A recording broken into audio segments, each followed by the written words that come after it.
এই যে আপনার পাখাগুলো দেখতেছেন না, এই পাখায় আপনার পানি পড়বে, পানি পড়লে ওয়েট হলে এটা ঘুরবে, ঘোরার পরে আমার এই এই এই জেনারেটরটা ঘুরবে, ঘুরলে আপনার বিদ্যুৎ তৈরি হবে। এটা জলবিদ্যুৎ, আমরা বলতেছি জলবিদ্যুৎ। হ্যাঁ, এইটা থেকে বিদ্যুৎ উৎপাদন হবে। হ্যাঁ, ওইটা ঘুরলে আপনার এইটা ঘুরবে।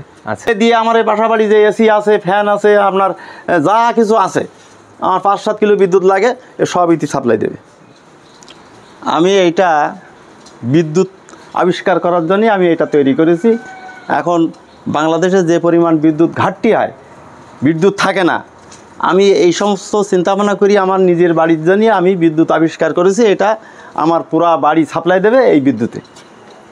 এবার আমার বাড়ি সাপ্লাই দেওয়ার পরে যদি দেখি ভালোভাবে আমার বাড়ি বিদ্যুৎ সাপ্লাই দিচ্ছে, তখন আমি বাজারজাত করব এবং পুরো এলাকায় আমি সাপ্লাই দেবো।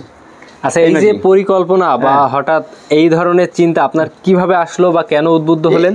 আমি তো নিজে নিজে গবেষণা করি, আমি চিন্তা ভাবনা করি যে দেশে কি করলে দেশের উন্নয়ন হবে, মানুষের বিদ্যুৎ সাশ্রয় হবে।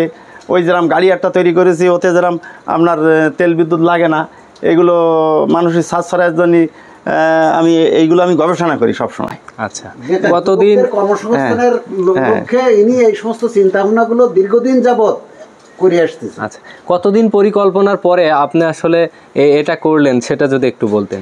এটা তো ধরেন আমার 2000 সালের থেকে আমার চিন্তাভাবনা ছিল যে আমি বিদ্যুৎ আবিষ্কার করব।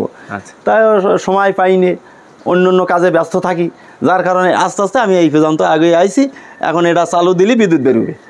এই কখনো পরীক্ষিত হবে? হ্যাঁ, পরীক্ষা করা আছে। হ্যাঁ, পরীক্ষা কি বিদ্যুৎ উৎপাদন হয়? বিদ্যুৎ মানে আপনার এতে 20 কিলো জেনারেটর খাটানি, আপনার 15 কিলো বিদ্যুৎ বেরোবে এতে। আচ্ছা, বিদ্যুৎ উৎপাদন করেছি, 15 কিলো উৎপাদন করেছি। এখনই যদি আমি চালু দেই তাহলে আমার এই ওয়েল্ডিং মেশিন টেশিন সব চলবে এতে। আচ্ছা, এইখান থেকে বিদ্যুৎ উৎপাদন করতে আপনার কি কি প্রয়োজন হয়?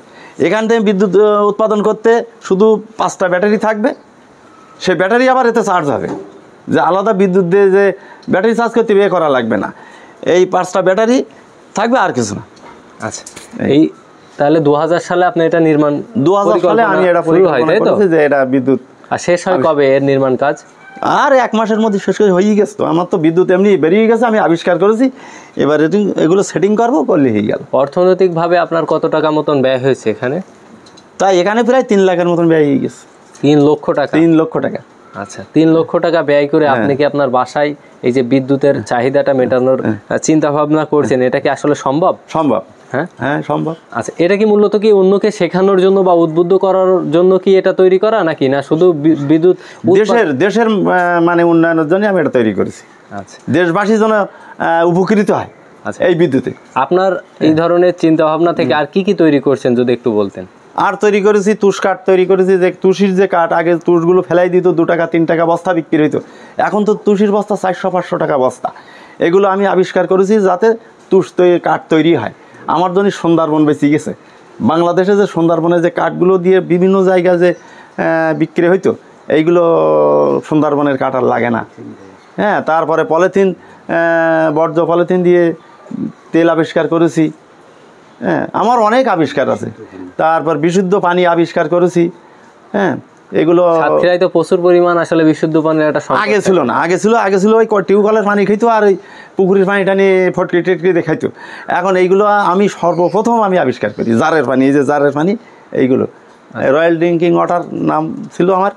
সমস্ত জায়গা, সাতক্ষীরা সমস্ত জায়গায় আমার পানি চলতো। আচ্ছা, এই ক্ষেত্রে যদি আপনার এই আবিষ্কৃত বিভিন্ন জিনিসপত্র বাজারজাতকরণে আরও এগিয়ে নেওয়ার প্রচেষ্টা থাকে, তাহলে কি কি প্রয়োজন আপনার? সরকারি কোন ধরনের সরকারি অনুদানের যদি দেয় না, তো আসলে সরকার এবং সরকারের দায়িত্বে নিয়োজিত ব্যক্তিবর্গ, সুদীজন গুণীজনরা সবাইকে এ ধরনের প্রতিভাবান ব্যক্তিদেরকে আগায় নেওয়ার যাতে দেশের স্বার্থে, এলাকার স্বার্থে, দশের স্বার্থে, বেকারত্ব মানুষের কর্মসংস্থানের স্বার্থে এগুলো তাদের এগিয়ে আসার একান্ত প্রয়োজন।